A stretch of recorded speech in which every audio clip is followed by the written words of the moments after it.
Hello, everybody. Welcome.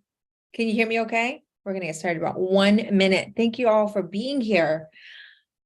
I love this work. I'm so grateful. My husband, who's always here helping me. So great. Where is everybody coming from? Can you hear me okay? Yes. Yes, we can hear. Hi, Joanne. Welcome. Thank you so much for being here. I'm so excited. I feel like it is an important time in history to be a woman, and it is our call today to really understand what is happening in our world. So thank you for being here. I just see, hi, Fiorella. Sherry Ann is here. Welcome, everyone. Now, at any point that you want to share some insights based on what I'm sharing, please do. I will listen to the chats if you have any further questions, because I'd love to hear from you. That's my opportunity to learn from you. So we are going to begin shortly.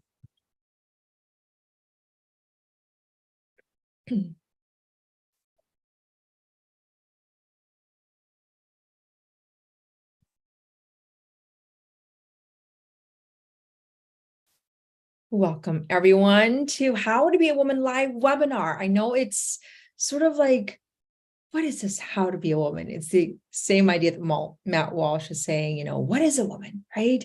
It's crazy that we are living in a time where we have to define or redeem what it means to be a woman. So tonight's webinar speaks volumes. My heart is very passionate about it. My name is January Donovan. I am the founder of the Woman School, as well as the Wholeness Coaching School, mom of 8. We're a 4-year-old company. Really, this is a school of formation, meaning we train ourselves for such a time as this to become who we were created to be through layers and layers of mindset training and skill set. That's what really the Women's School is, practical life training for such a time so we can fight the battles around us. So this is what I'm going to be talking about tonight. And my goal here is to awaken your heart to your call during a time of such upheaval and uncertainty. I think we don't have to look far to see that our world has, in some ways, kind of gone mad.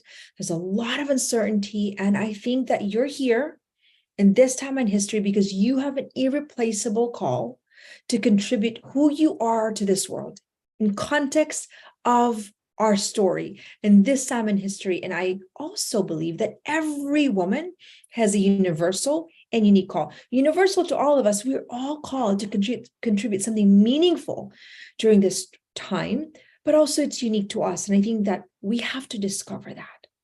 Why? Because that will fulfill our hearts, knowing that we have fulfilled our mission here, our God-given mission in the time of exterior and interior war, because this is the reality that we're living in. And it's just crazy to think what has happened dramatically in the last 3 years, and even in the last 3 weeks, with really almost the world at the brink of war. I mean, there's a lot of heightened anxiety for a lot of women out there and just almost shock at what's happening in the world. But compounding that, the interior war that women have had to endure, I would say, in the last 50 years, which we'll break down a little bit today. So I think there's sort of this compounding war that's happening that's causing division in our own hearts, division amongst women, because I think we are getting pinned against each other, in really division of the faithful, in division of our world. And we are seeing that over and over again. And I think it boils down to is that there is a moral crisis.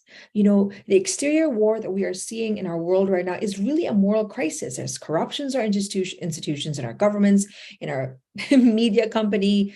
There's rage in our schools with the shooting and just the toxicity that's happening in our school system, the pornography, the propaganda, the toxic ideologies of the confusion of what it means to be a man and a woman that's being forced upon our children. I mean, sometimes it's hard for me to watch some of these videos on what the exposure of pornography, the genderless bathroom, that's what's happening with, I just think the gender ideology that's really attacking our young minds. It's so vulnerable as they're shaping who they are and their decision. Here we are, putting something that's causing greater confusion.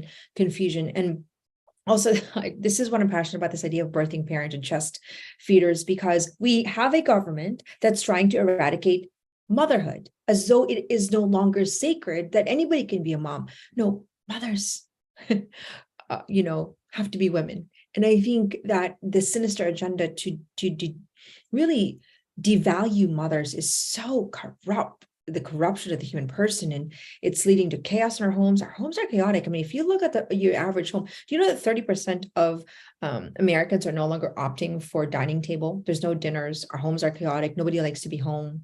Compounding that, the women's sports, it's being, I would say, usurped by men. I mean, what is happening? And I think the emasculization of men is coming to a head. I think a lot of men are angry and they're fighting back, and they're saying, no, I don't want to be that weak man that you've made me to be in the last 50 years. The growing of this sort of immoral lifestyle and the glorification of promiscuity. I mean, it just feels like sort of what we're seeing here is a radical, sinister agenda, a moral crisis. And also there's a global, sinister agenda that I think to really attack the human person, also attack our country and our countries. And I think it's causing a lack of safety in our cities. If you're living in a city right now, this is the reality. Now, as women, we cannot have our head, under the sand and not pay attention to the signs of our time, to see it for what it is, not to be afraid of it, not to be consumed by it, but rather to be formed by it so that we know how to strategize and fight the battle that's happening around us and within us. And I think it's important for us to pay attention. And I think that so much of the interior war that's happening in women, we are at war with ourselves. You can see it in women's eyes, is that in the Western world, we have freedom, but we are not free. And you know this because data tells us, from 1970s all the way now to 2000, there is a decline in women's happiness. I mean, it's amazing to think of how much freedom women have right now and how enslaved they are, right? Why are women unfulfilled and unsatisfied with their life? It's actually both men and women. And you see that in your friends and your daughter, your children, in your schools and your coworkers, is a rise of anxiety and depression, the burnout. I mean, it's almost just this natural conversation that everybody gets burnt out and stress, the eating disorder, the suicide, the rage in our children, the numbing of drugs and alcohol, the constant divorce. And I would say even unhappy marriages, you've got the divorce, but really people that are in their marriages and they're unhappy. 1 out of 4 Gen Z are no longer opting out for marriage. I mean, what is happening to us? We are not freer than we were 150 years ago when we were fighting for our freedom. So my hope is that tonight we pay attention to the signs of our time and we rise together in unity amidst the spiritual warfare. Because the greatest thing that I am seeing that's weakening the women is that we are divided. We're divided because we're divided from within. We don't like the woman we're becoming. So we don't we're incapable of seeing and celebrating the women around us. And so there's a lot of disunity amidst women, especially women of faith or women without faith, working mom, non-working mom. I mean, just the division that I think is intentional. And so I hope that you will be inspired to armor up, to fight the battle and really link arms together as women, so that we can fight the immoral society that's attacking the value of women, our value, the value of men, our children, our family, our faith, and our country. I mean, I cannot imagine, I thank God every day for America, because what America symbolizes is the kind of freedom that I believe God intends for humanity, that the freedom that comes with responsibility. And when you attack America, there's no place to go. So I think there is a level of urgency, of awakening in women's heart. I think this is not the time for lukewarm hearts, rather a time of urgency and vigilance. This is a time for us to say, wait a minute, maybe I have been focused on raising my family and that was noble and great work. But in times of war, there is a new strategy, a new awareness, and new things that we actually need to pay attention to. And I think that's what we are coming into, is that our war right now is a spiritual war that's also manifesting in a physical war. And I think there's a rise of a new kind of woman that is going to come forth through these ashes. And that's what we need to ponder. And that's my hope tonight, is that awaken in your heart this time to redeem the sacredness of being a woman, the way God designed women. I think we've lost the sense of this masterpiece and the privilege of being a woman. We have squandered even the freedom to be a woman. And so tonight I implore you to ask yourself, have you ponder the sacredness of who you are as a woman, unique, irreplaceable, and unrepeatable? Because today what we are seeing are women are constantly devalued, and we are seeing this in the past 50 years, especially in Hollywood. And now it's a generational conditioning where women are valued only if and when. We call these a poisonous P in the women's school, that, the metric of our value is now based on our production, right? If you get an A, then you're more revered in school. Our perfection, our body with the clothes that we wear, our possession, the kind of house, the kind of car, our power, right? If we have a PhD, we feel a little bit more powerful. Our popularity, if we feel like, oh, we've got this, more likes, or people follow us, and we might not have a language for how this poisons our value, but it is something that we are experiencing every day, especially when we go on social media and we see people who have better homes and the comparison and competition. And what this does, it poisons our unconditional worth, our God-given value, because now we are seeing our metric based on what our boss thinks of us, our body, how thin we are after postpartum, what our children are experiencing. You better believe that teenagers right now are looking at their body, their possession, their power, and they are being valued based on that. So we have to give even our youth the language for how they are being devalued by how they are being poisoned, so that they know how to actually fight this battle and say, no, my worth is unconditional and God-given, and that they understand that they're being poisoned by our culture. Right? So tonight, the focus here is, number one, how do you discover your unique call right now in time of upheaval? Number two, what is your role in the crisis? Because I think there's a rise of a new kind of woman for such a time as this. I want to share with you what we're doing in the How to Be a Woman free course. And let's begin. So let's begin always with an interior assessment. Now, in business, you need metrics. You need to understand where you want to go and where you are. And I think it's no different in how we should pursue and discover ourselves as women. We should have a metric, right? So I'm going to just ask you, and you can rate yourself now. Feel free to put in the chat if you feel comfortable enough, although I know it's vulnerable, right? And the question is, do you know how to be a woman, right? So let me break this down. Do you know how to intentionally design the woman you want to become?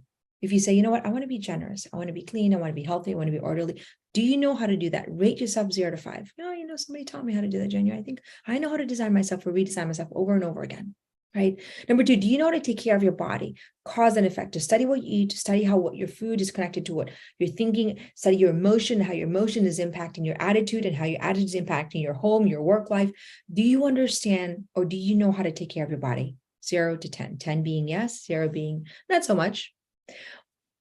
Do you know how to manage your mind and your emotion and the connection from a neurological understanding of how our God-given brain? 0 to 10, 10 being a yes. Do you know how to manage your home and your work life integration? Not just so much balance, but the integration of both your call outside of your home and also inside your home. Do you know how to be a mother? How to make decisions, how to build a routine, how to plan, how to communicate effectively? These are non-negotiable skill set and how we show up to our children. Do you know how to develop a standard so you can uphold and find and discover the right man for you? Do you know how to discover your dreams of this season? Because every season has a unique and irreplaceable vision. A woman without a vision perishes. Do you know how to find meaningful work based on the desires of your heart, the mature desires of your heart? Right?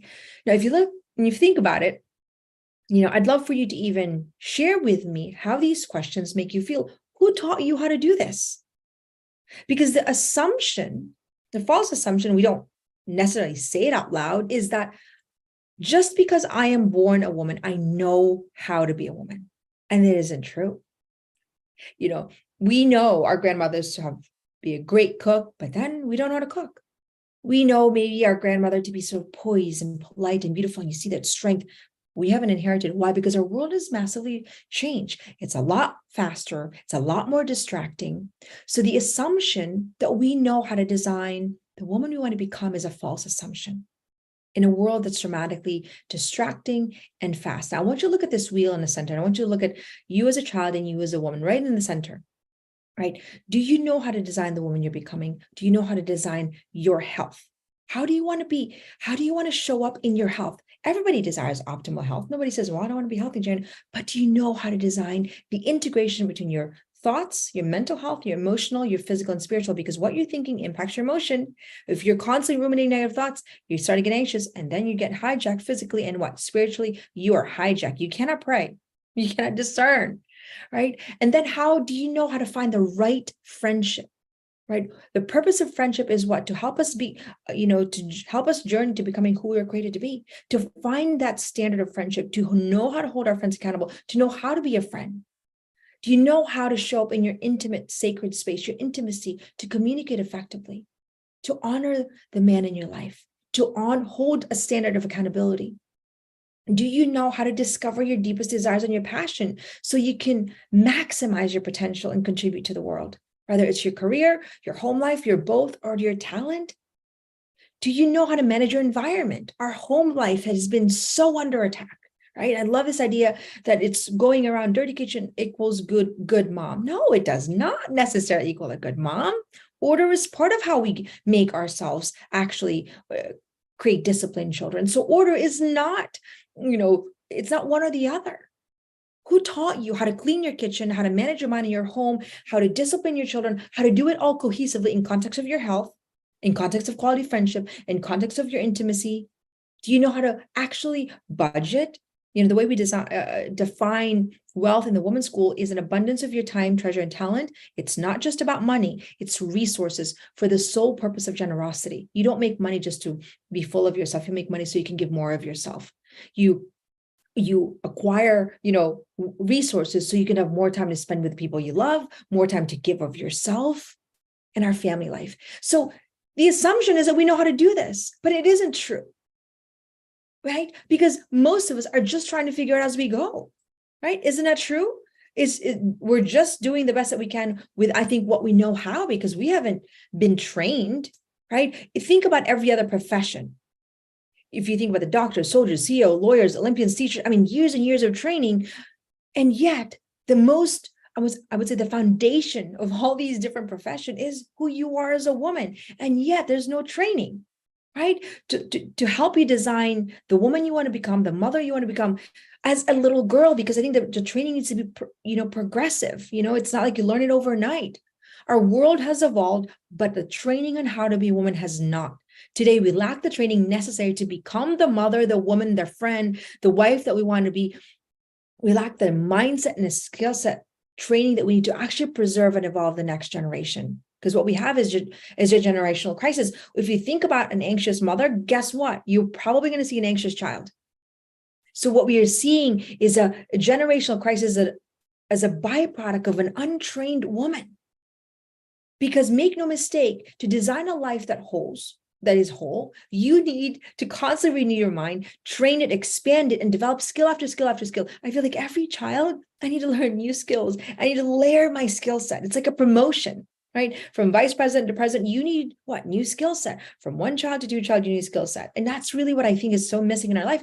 If you think about the lifespan of a woman and the training that is necessary for her to actually be fulfilled, to fulfill who God wants her to be as a mother, as a wife, as a doctor, whatever that is, you think about the routine, the compounding skill set as a baby. What does she need? Order, routine, language. As a little girl, decision-making. As a teen, to manage her mind, to learn how to cook and take care of her body, learn how to dream and have a vision. And then she goes career to learn how to risk as a skill set, right? For delayed gratification, for boundaries as an adult. We learn to communicate effectively. That 7% of our communication skill are words. 38 is tonality and 55% is body language. Most adults don't know this, and we wonder why we don't have happy marriages or friendships. The idea of honoring our word, the idea of speaking firmly and yet tenderly, the efficiency of time as a wife and a mother, learning how to fail, learning how to pivot, learning to be enthusiastic, learning to be patient. These are skill set that needs to be layered time after time. It's not that we just sort of wake up one day and realize, oh, now that I'm a wife, I know how to do this. Now that I'm a teenager, I know how to do this. Now that I'm a mother, I must know how to do this. And the reality is that we don't, and we are suffering for it.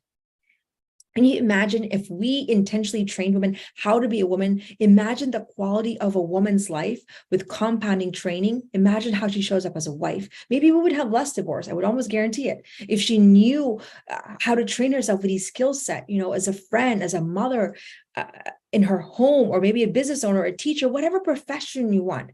Because to me, what's lacking is the practical life training that is necessary to achieve the very thing that God has designed us to be. Imagine if we were equipped. Imagine if we trained women as part of a way of life in our culture. Because right now we go through years and years and years and years of education. We're not even learning how to make decisions, not learn how to goal set, not learn how to dream, not learn how to be generous, not learn how to be empathetic. These are skill sets that are non-negotiable for our fulfillment, but also to fight an immoral culture. And we are suffering because we are simply undertrained. And so what we are seeing is that the untrained woman is incapable of making her home sacred. We've lost the sacredness of our home. And to me, we live in these beautiful homes and it's void of woman's heart. We are creating generations of orphans crying out to be seen and heard, wreaking havoc in our society. Why do you think our children, our teens are, wreaking havoc in our society and rage and anger? Because they are not seen and heard, that there's a part of us women and mothers that have not given them an unconditional value, not because we don't want to, but because we don't know how to. We have diluted the importance of preserving the basic building block of society, which is the family, then which boils down to the heart of woman. I'm not saying that men don't have an equal responsibility. What I am saying is that, are we taking up our responsibility? Because right now, our youth are susceptible to toxic ideologies when they don't like the woman they're becoming, when they don't have the skill to actually defend their value, when they lack the training to fight the madness that's happening in the world. We don't have a choice but to fight for them by first fighting who we are. It doesn't matter what we tell them, because they're not going to listen unless we live it. And for those of you who are, who deeply desires to share your faith to your children, I'll share this with you because I think it's a painful reality. If you want to give your child the faith that you're living, then your child better love the life that you're living, because otherwise they won't want your faith. They won't. This is why a lot of, mothers and faithful family are losing their children, losing their faith. Their kids are losing their faith. Why? Because it feels like an hypocrisy, because their lives are not living invitation of what their faith is. Why? Because they lack the skill set. We want to live our faith fully, and we want to be charitable, to be kind, to live the gospel, to fulfill our very call to do God's will. How can you do God's will when your will is formed, when you don't know how to say no to yourself, when you don't understand the connection between your mind and your emotion, when you don't have a routine that actually allows you to give honor and time for prayer? I mean, this is so crucial. And what we are seeing, the current state of our culture, is that because we have weakened the women's training, then we have weakened the mother. Our homes are broken because of the broken women who are not trained into a life of discipline. So what we have are broken women that are not, when I say broken, I mean their lives are not whole.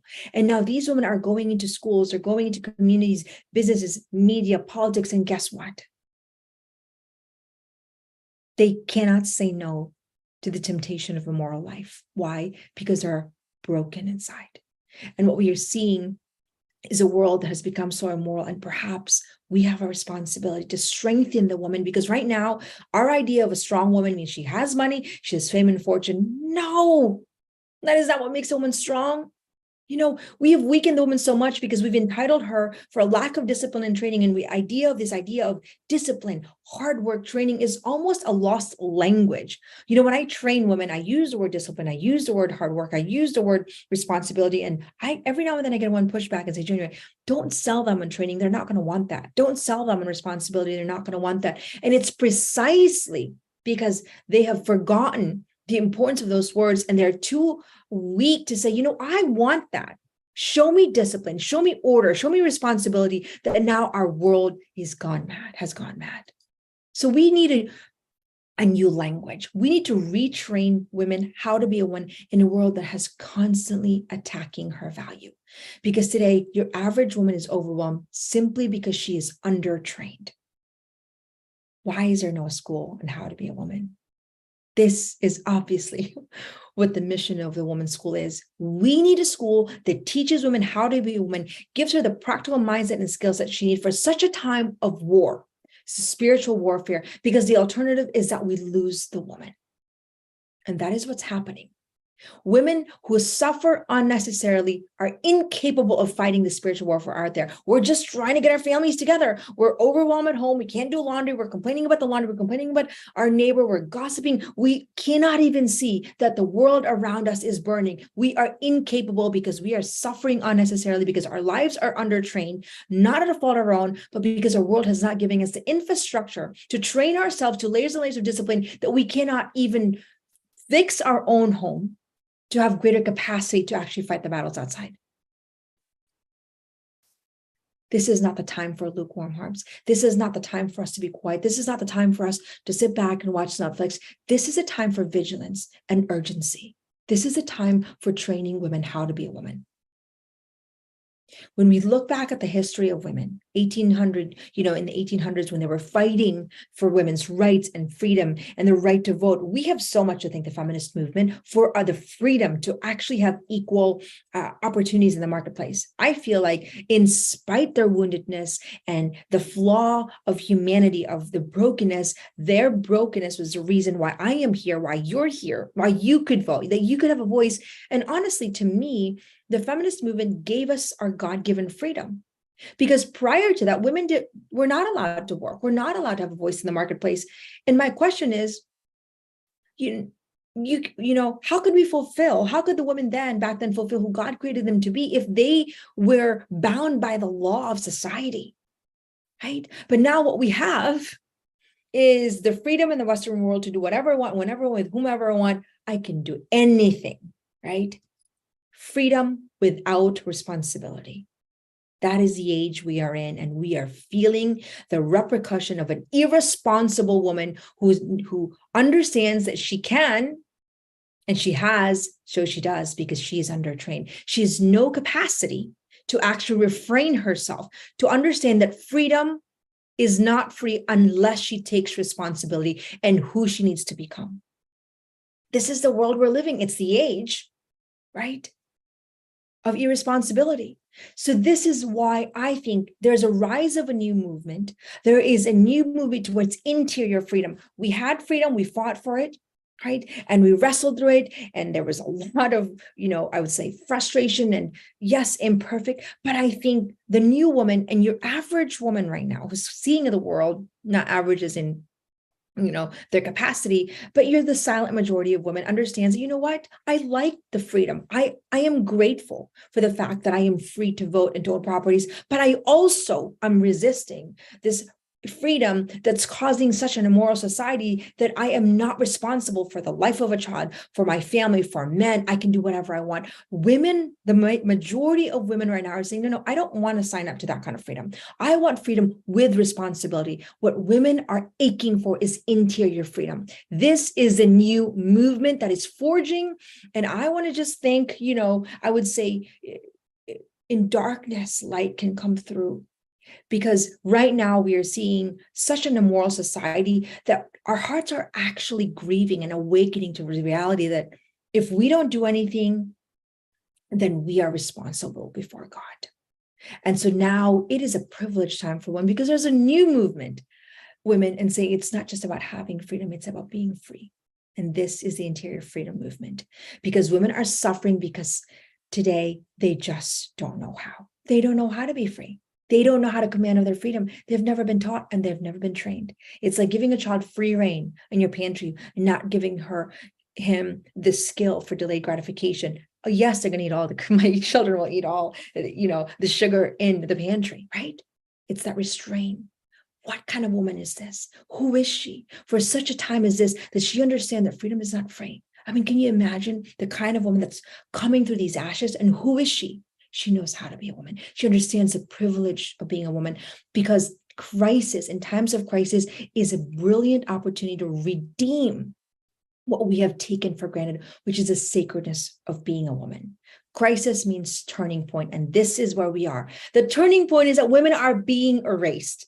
It is madness to me that women are actually the one that are erasing women. The fact that we have women that are, men that are transgender, that are winning in all these sports, and tell me January, it's not true. No, look it up. It is true in the fencing and, and a lot of the swimming. I mean, every sport across, even the Miss America pageant. No, Miss Universe pageant. Now we have men. I mean, what has gone? Evil turns in itself. We have become so desensitized to the sacredness of what it means a woman that now we say we are handing over the freedom and the privilege to be a woman. Us women ourselves, not us, not you, but a certain group of women, the radical ideologies and saying, sure, any woman can be a woman. No. This is a time to arise and wake up and say, no, I'm not handing over my freedom. This is a privileged time to be a woman. When you're being erased and you see that your child's freedom is being erased, it's time to wake up. And that's my hope, is to awaken the heart of women.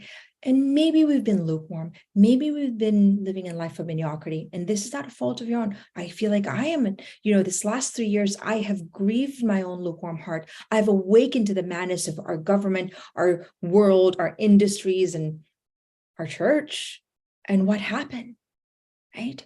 Most women were doing the best that they can to raise children, not knowing that the world was getting, the rug was getting pulled under them. But it is a time for strong women. This is the rise of a new woman who understands true strength. And this is my invitation to you, is to rise and armor up. We are warriors. We are fierce. We are tender. We were created for such a time as this. It's the freedom to be a woman. Because now is the time to redeem the sacredness of being a woman. This is a privileged time, right? Because what we all deeply desire, all of us, there's a universal desire to be fully alive. God's glory is woman fully alive, right? What does it mean to have life? Because right now what we are seeing are women that are walking, they have, they're alive, but they don't have life from within. Therefore, they cannot actually fight for life or identify or give life in our homes and their marriage. They're angry. Today, there is a cry for, so what does it mean to be fully alive in every arena of our life? And the only way we can be fully alive is that if we design a life that's whole, right?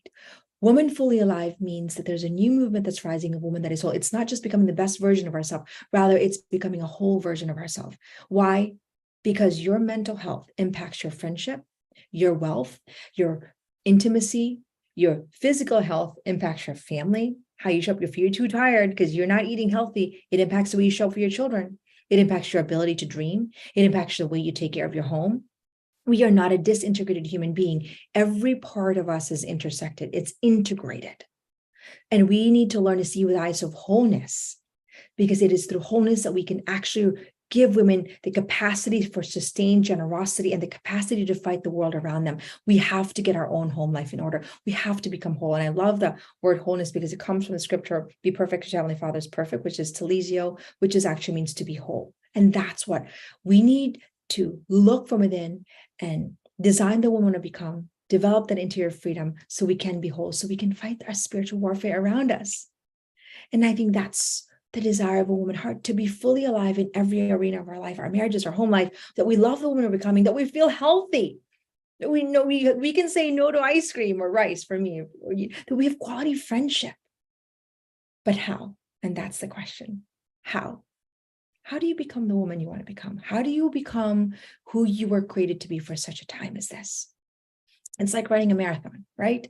First, you need to know how, the strategy. The strategy means that how do you do it the most effective way? And number two, you have to training, like a marathon, right? Athletes train, they have a coach, they train daily, they do it day in and day out. So does a woman.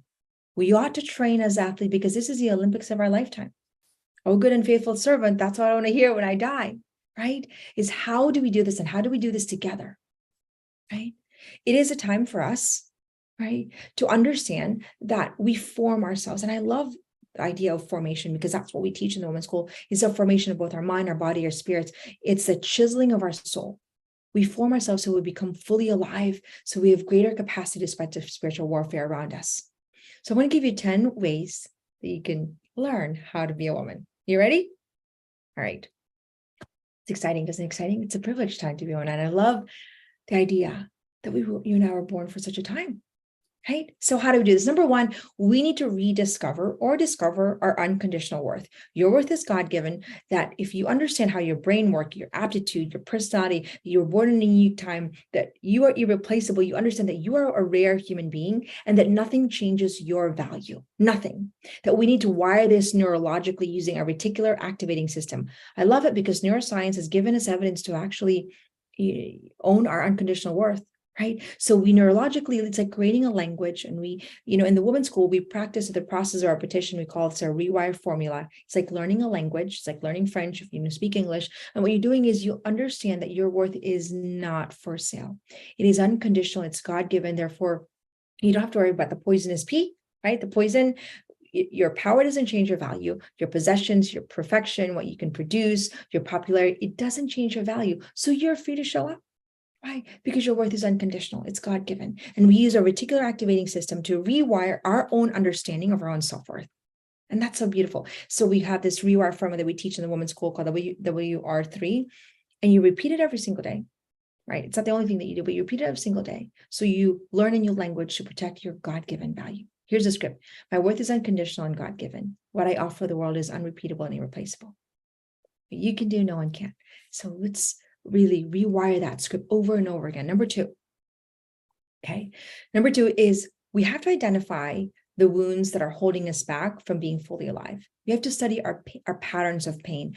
What has caused you pain in the past? Maybe, somebody who criticized you. Maybe it's an unhealed wound from your family of origin. Whatever it is, there's a blockage.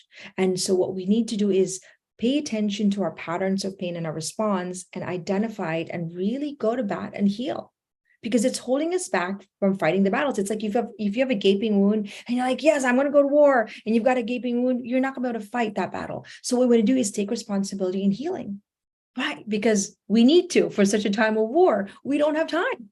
We have to go to the doctor, get it fixed. And the good thing about, sort of our psychological wounds is that we can go and actually get help either through counseling or the women's school. That's what we form ourselves. But we have to identify our wounds. We can't make this a roadblock for us to fight the spiritual warfare around us. Number three, we have to discover a irreplaceable purpose for each season. Now, what do I mean by purpose? There is a purpose for every season of our life. Young mom, teenager, grandma, retiree. There's a purpose until the day we die. We're not here in this world idle. There is a purpose for your day. There's a seasonal purpose. There's a generational purpose, and there's purpose in the present moment. So we have to live this life with great intention, and that we understand that that there is no life void of a purpose. The question is, we need to learn how to discover that purpose. We need the skill actually to identify what is my purpose for such a time as this, in my own home, in every arena of our life. When you think about the wheel, what is your purpose in every arena of your life? Isn't that something that we ought to busy our mind? Isn't that something that requires us to ponder so deeply the purpose in every arena of our life, right? I love the Theodore Roosevelt, Man in the Arena, because we're either in our arena getting marred with blood and sweat, and you can read it later, or we're actually numb. We're not paying attention to the different parts of who we are. And this is why so many women today are numbing, because parts of themselves are being devalued because they're not paying attention to them, because they've been conditioned not to. Step number 4, learn to love yourself by knowing yourself. Socrates, know thyself. It's the second commandment. Love your neighbor as you love yourself. Here's my question. Do you know how to love yourself? A lot of self-love, posters out there. Love yourself. How do you love yourself? You love yourself by first knowing yourself, because you cannot love something that you do not know. There must be deep awareness. And most of the time, women are so numb or in so much pain. I was just training a woman the other day, and she's like, I don't even want to be silent anymore because I don't want to hear my own thoughts because I don't like myself. How do we know how to get to know ourselves? We need the skills. We need to process. We need to ponder. We need to study the desires of our heart. It's part of discovering who we are. And by knowing who we are, then therefore we can love ourselves unconditionally, which gives us greater capacity to love the other, love our child, love our husband, because can we really love the other unless we love ourselves? The first relationship we have is really with ourselves.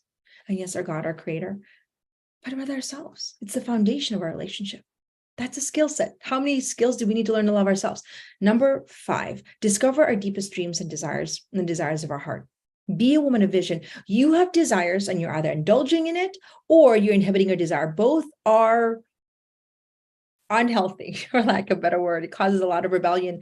The goal is to that we mature the desires of our heart, that we align it in harmony with our highest good, with the whole version of ourselves, that we live a life with a constant vision in our heart. Why? Because if you don't have a dream and you don't have a vision, then you have lost a sense of hope. This is why mothers and women today, it's the same story day in and day out, and they're tired. They're not really physically tired. Yes, they're really physically tired, but they're spiritually tired, because a woman who understands and has a vision is capable of being physically tired because her spirit knows exactly where she's going. You can be physically tired, you can be beat down, but you have a vision and you know where you're going. When a woman doesn't know where she's going, she's circling life without a vision. Guess what? It is a mentally, physically, emotionally, and spiritually exhausting, because without a vision, you perish. But how do you discover your vision? You must learn how to discover the desires of your heart. It's a skill set. This is what we teach in the women's school. You have to process the layers of your desire. Then you have to mature it, which is a skill in itself, right? How do you know what your desires are? Well, you have to pay attention to the desires of your heart in every arena of your life. How is it that we allow ourselves, our children, our culture, our world to find the right person for you without first learning how to make decisions, how to decide the desires of our heart? I mean, this is we're setting them up for divorce. How do we even, do we even process, what do you love to do? What's your aptitude? What do you not love to do? What do you not want to put up with?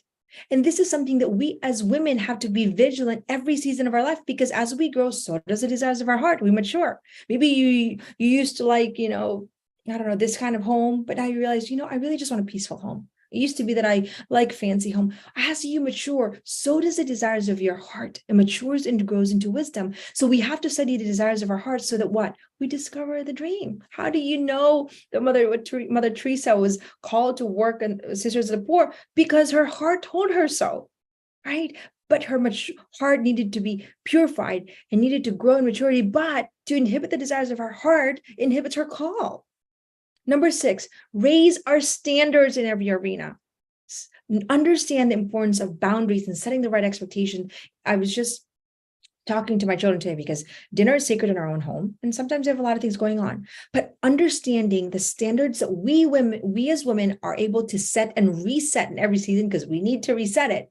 I just texting my children. I said, dinner is sacred. Everybody needs to be home at 6 o'clock for dinner. And if you don't have an excuse, then there's consequence.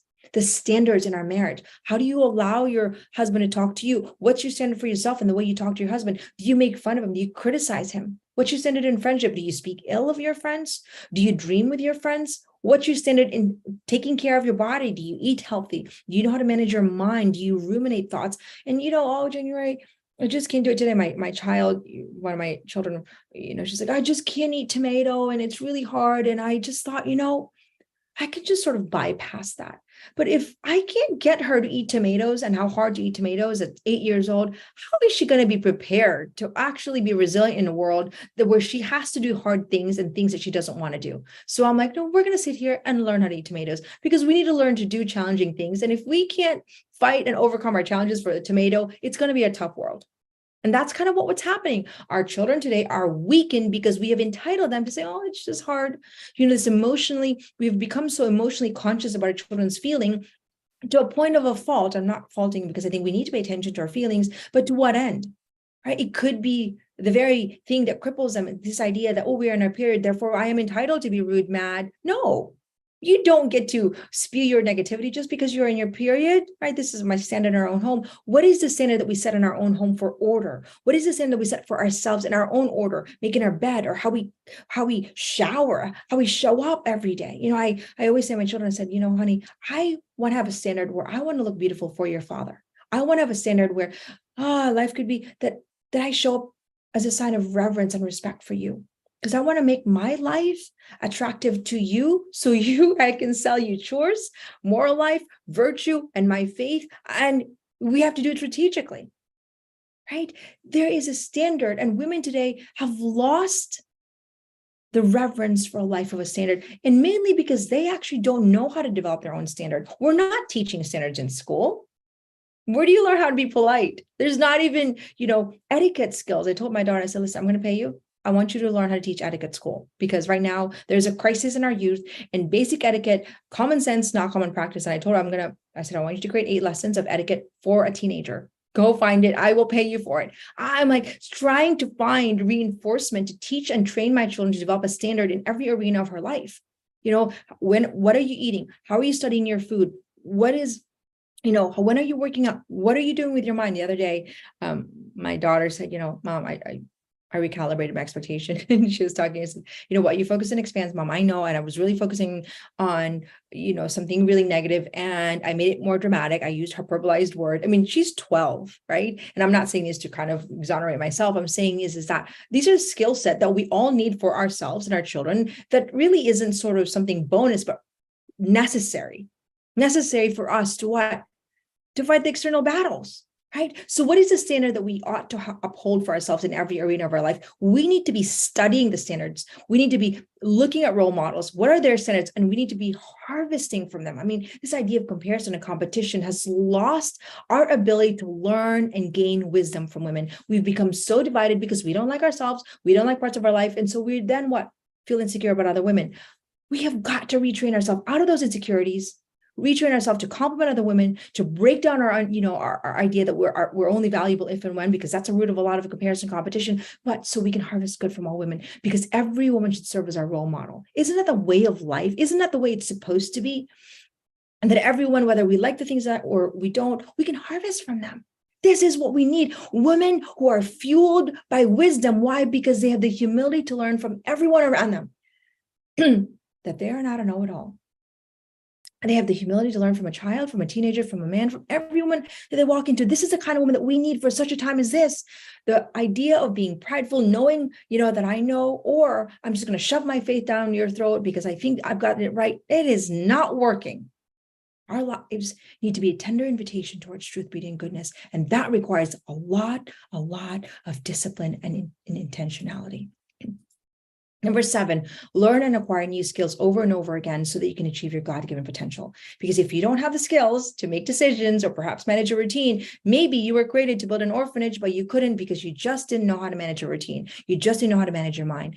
Training up is something that I truly believe would radically change the infrastructure of our culture. We can rebuild culture by creating an infrastructure of training. I always say, women ought to be students of ourselves, of the world, of the people around them, so that they can give more of themselves.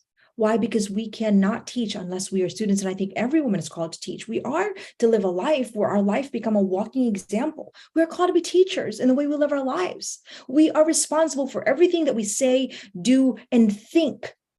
We have a moral obligation to live a beautiful and meaningful life.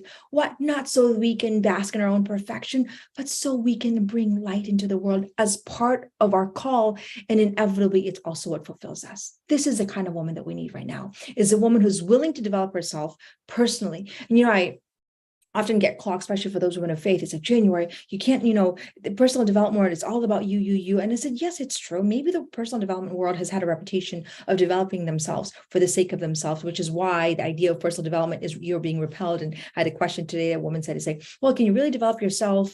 Isn't it that you only, you don't just become the best version of yourself, rather you become like Christ? Well, I think that our Lord wants me to be the best version of myself, or rather a whole version of ourselves. And in order to actually fulfill who I was created to be by God, I must develop myself. I must train my mind. Because if I am called to be a mother that's fully present to my child, that's training my child to whatever, so that they can fulfill my call, and I have no command of my thoughts, and I'm ruminating negative thoughts, and I am anxious, I am incapable of actually helping my child develop their God-given call, because I have negated my call as a mother because I am undertrained. The skills that we need over and over again requires humility. The way in the women's school I call skills, right? Just virtues broken down in bite-sized pieces. We need to understand scripting. We need to understand how our mind works through the process of repetition, the neuroplasticity that we now are aware of, that we can retrain our mind over and over again, that we become students. This idea of a mommy brain, to me, really does not resonate. Why? Because moms need to be on point. Mothers need to be brilliant to study their children. Mothers are not there because we've lost ourselves. Motherhood should be a place where we gain more of ourselves. We have got to stop this idea of this hot mess mama who's incapable of thinking because we have this mommy brain. Yes, maybe there's scientific evidence for that, but there's also scientific evidence that your hormone kind of gets whacked when you're in your period, but you can rise above it. Your mind is so beautiful the way God designed it. You can retrain your mind to be in command of your body. And that's the kind of woman that we need. Why? Warriors. We need strong women, not women who are weakened emotionally. And yes, I do not fault you, because our world has not developed the woman. She's undertrained, which is why she's overwhelmed. Overwhelmed because she's underskilled, right? Number 8, we need a whole version of ourselves. We need to invest in our own growth, right? I love the word humus because it means humility. It means that rich, dark soil in which all things can grow from. The idea that women are humble enough to say, I have not arrived. Yes, I have 8 children. Yes, I'm growing a business, but boy, am I only beginning my journey in learning how to be a woman. There was an experience that I had with a woman who, had many children, and she raised children, and some of her children were kind of really unfulfilled, but she did the best that she could. And I remember, when we're talking about how to be a woman and the things that I was doing in the women's school, which is a formation and the training of women based on their mindset and their skill set. And I remember I sort of invited her to, because I am invested in women and grandmothers, or perhaps someone that are retired, to say, listen, we need your wisdom. Your wounds can be a source of your wisdom. So I'm always selling women who are, who have so much experience, to say, listen, we need you. We need you to coach us. We need you to train us, because your experience is so valuable to us. But I remember her response when she's like, oh, this school and how to be one. She's like, I don't need to learn how to be one. You don't think I know how to be one at this point? I've raised all these kids. And I remember at that point, she gave me a brilliant gift, because I thought, I never want to be her. I hope that till the day I die, I could have enough courage and humility to say, I have never arrived, because we're not called to be, we're called to constantly assume. The assumption of our whole version of ourselves, I think, is what we're called to. Why? Because it keeps us humble, but we know we haven't arrived. This idea, they said the most dangerous word in the dictionary is I know, because I know does not equal I am. Just because I know the Bible doesn't mean I am charitable. And I think it requires us to have that level of humility to say, how can I invest in my own growth? And why do we invest in our own growth? So we can give more of ourselves, so we can give a whole version of ourselves, so we have greater capacity for sustained generosity in every arena of our life. Because if we are not investing in our own growth, then we become resentful, right? And you see, so sometimes, women are resentful, and it's like, I've given everything to my kids, but I've lost myself in the way. You take care of your kids. I don't want to be present anymore. We've become resentful. We've regretted so much of our life. And so the idea of investing in ourselves should be a way of life. And this is, to me, sometimes the hardest part, is because women don't want to invest in themselves. They're so selfless that they're the last person they want to invest in themselves. I always say it is not selfless to invest in yourself, rather a prerequisite so you can invest in the people around you. To not invest in yourself also robs people and the people you love of who they ought to become, because you cannot give what you don't have, right? So how do we invest in ourselves? We design a life that's whole. We design every part of our arena. We live by design and not by default. And this is why I think the new revolution is to teach women, to train women to see with eyes of wholeness, because you can't unsee it. And that's what we teach in the women's school. Once you see that your family life is connected to your friendship, and you're connected to your mental health, your emotional health is connected to your environment, how you take care of your home, you cannot unsee it. When we train a woman to see with eyes of wholeness, she then gains a sense of responsibility that every part of her matters, and that she's responsible for designing a life that makes her feel alive, which then requires her to die to her old self to give birth to a new whole version of herself. That is the death and resurrection that I think we're invited to every single day. Isn't that a beautiful way of living? And I think that's the kind of woman that we need for such a time as this.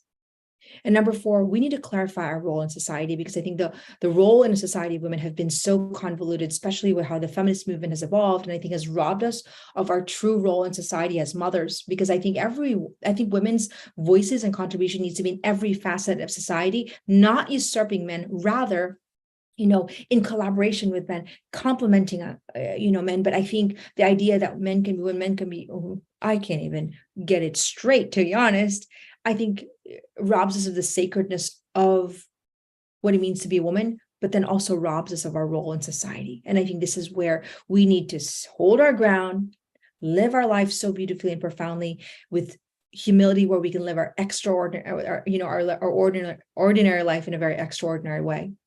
So how do we do this? I'm just going to give you real quick what we do and teach in the women's school is that we defend our role as women by number 5? I call it this E5 strategy. In a time where there's a lot of confusion, there's a lot of corruption, we need to understand what is your contribution for such a time as this to elevate the value of women, to raise the sacredness of being a woman. Number 1, you expose truth. You expose what's happening in our culture and our institutions. You just have to expose it. And yes, you're going to get censored, but we expose it, and we expose it in a way that we feel called to. Number two, we empower those that are actually fighting for truth. We empower those that are doing what that are rising to actually receive their call, even though they're getting crucified for it. Number three, equip means if you have any extra time, resources, or money, use it to equip other people to actually fulfill their call.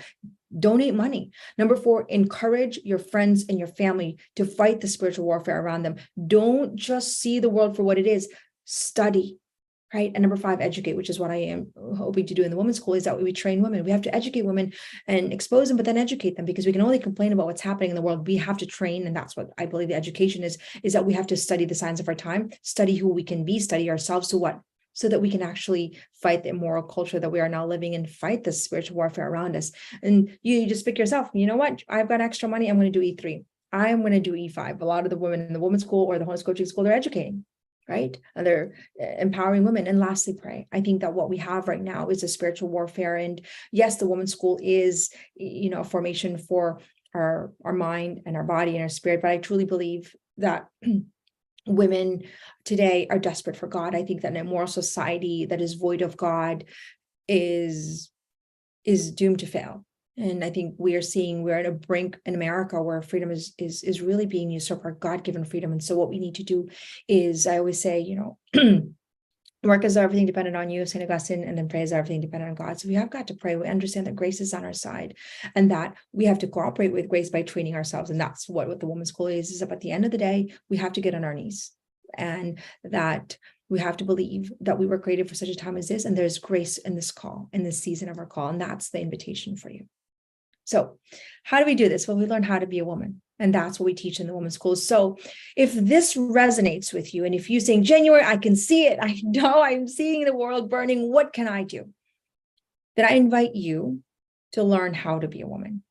Join our How to Be a Woman free course. Everything is free. We created this really as an inspiration, I think, from the Holy Spirit to say, we have got to teach and equip women for such a time as this to actually learn how to be a woman. So I'm inviting you to a free course at no cost, where you get a free course, free coach, and also a free group. What we do is that you sign up for this free course, and it's valued at $999. Our courses in the women's school, it's a 1 month course that you are getting for free for that value, and we're giving it away for you. And we're inviting you because I'm invested in your investment in yourself, so that we can do this together. And it's the vision is bold. I said, if we had a school that trained women how to be women, I think we can rebuild culture. And so this is the invitation I have for you. Invest in yourself, and everything is for free.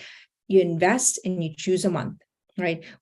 Our October was closed because we have, in just 3 weeks, we had 1,200 women signed up. So it is growing. There is a hunger for truth and depth and meaning and training, I think. And so you sign up for the month that you want to sign up, and we assign you a coach, and we assign you community. And once a week, you show up in your group, and it's every Wednesday. I think you sign up for Wednesday. Maybe there's a Tuesday group, and you process the course that we give you. You watch the course on your own, and then you process it with them. And I really believe that, the vision that we have is that, we took God out of our school system, and now we're taking women out of our school system. Our vision in the women's school is that we are bringing the school into the heart of women's home. And that's why we have, I think the secret sauce of the women's school is that women are learning and growing together. They're studying together, and then they're training together, and they're collaborating together, and they're processing together. To me, that is the secret sauce of the women's school. That's what brought us to 41 countries, 42 countries now. I think we just had New Zealand. And so that's the same thing that we are offering you today, is really join us and really invest in who you were created to be in your call for such a time at no cost, right?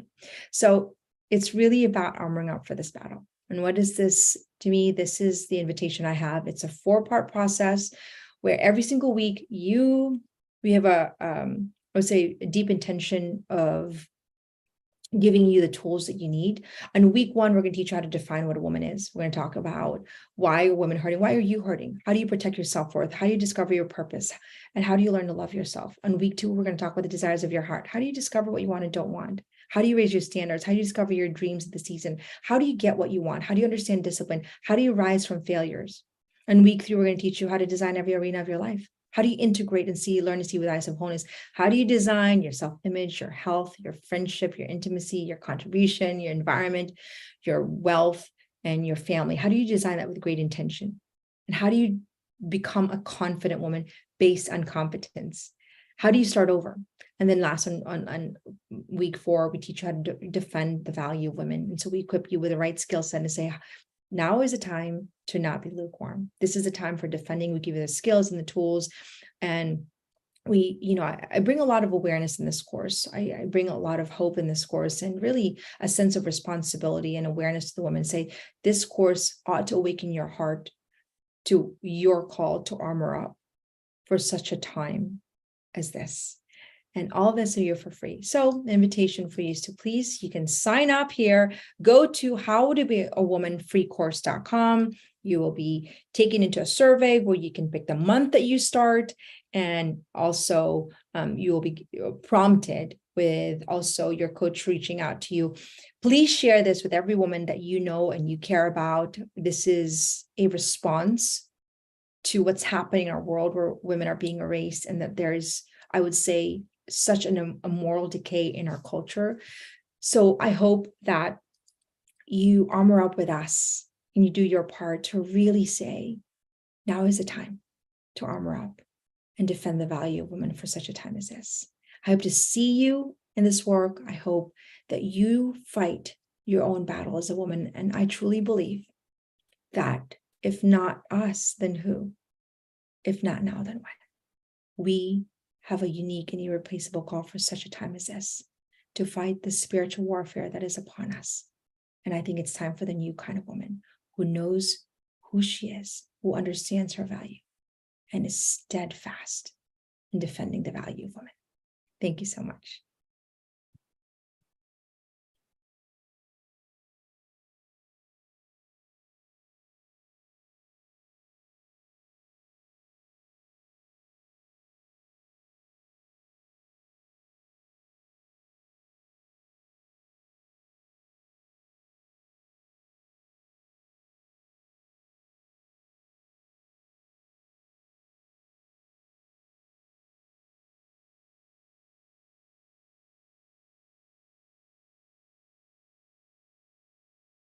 Oh, I was muted.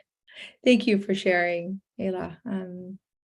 Thank you. Thank you. I have to be honest with you, this call has crucified me because, as most of you might know, I do this because my faith is so important to me, because God has asked me to do this work of the formation of women. But a lot of times, because I'm not always explicit about my faith, although I think you can see right through it, I get really clocked for it. And it's never really easy. So thank you for your kind words. I really have to, I have to believe that, that we are called uniquely, and that we have to respond to God's call, and that this work is really about the formation of our own mind and heart. And I hope that, that you go beyond me, and that you see what God is asking of you beyond what you're hearing from me, and really ponder your call as a woman for such a time, because I think it's a privileged time to be a woman. So thank you, January. I think you would like Jose Maria Escrivá. I love Jose Maria Escrivá. I think I study him. I do. I study the saints, and I know I don't talk about it, sort of talk about it, but I think I do. If I have to sign off to put my kids to bed, will I be able to finish it later? Yes. Will there be a possibility for another time? I think they have a recording.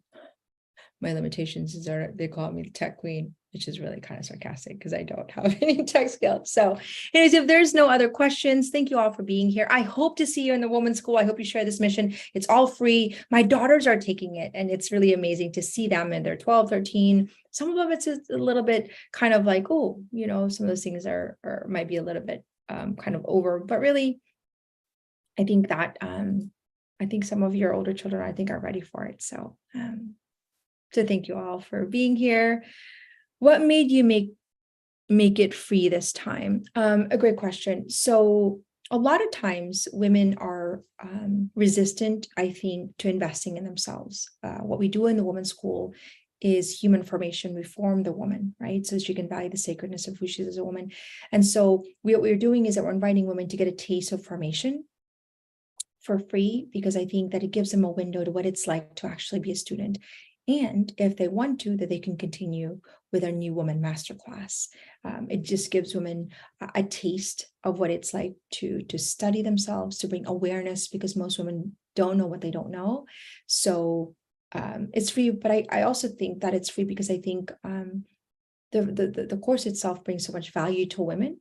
So whether they pursue now or perhaps share it, it's just a great way, I think, to bring awareness to the sacredness of being a woman. So that's, to me, it was a vision sort of out of prayer and adoration to say, listen, this is a time where we are being erased and defined, to teach women, I think, how to be a woman. And I remember, I sound crazy sometimes with things that I do. I'm like, I really feel strong that it's supposed to be how to be a woman, because a lot of times I teach about, obviously, overwhelm. I teach skill set and mindset. So it's, I'm very practical and tactical in what I teach, but it was very clear to me and that it's how to be a woman.